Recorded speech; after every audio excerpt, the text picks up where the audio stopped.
Well, while China's interest in Australia is clear, local business leaders say we're not doing enough to engage with Asia.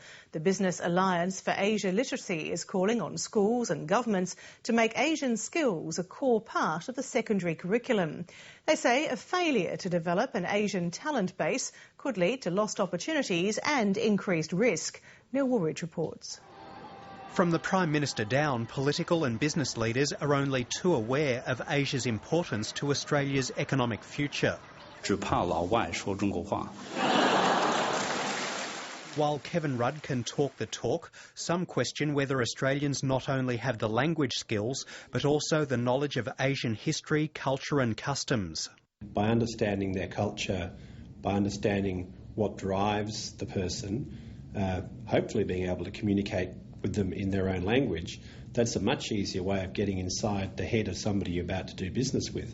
I don't think in Australia we try to do business with somebody you really don't understand. Peter Yates spent 5 years studying Japanese and went to university in Japan.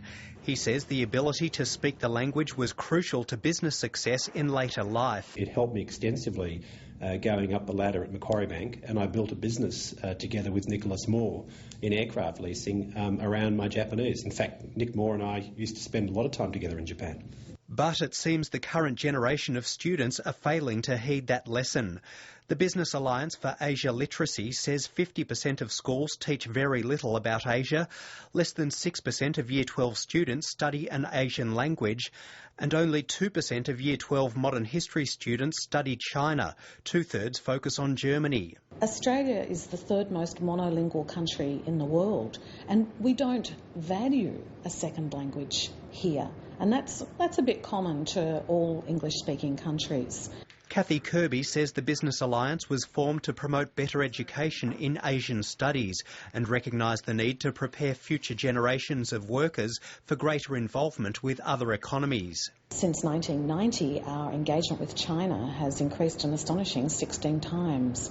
I can't see that there's any indication that that's going to peter out or crash.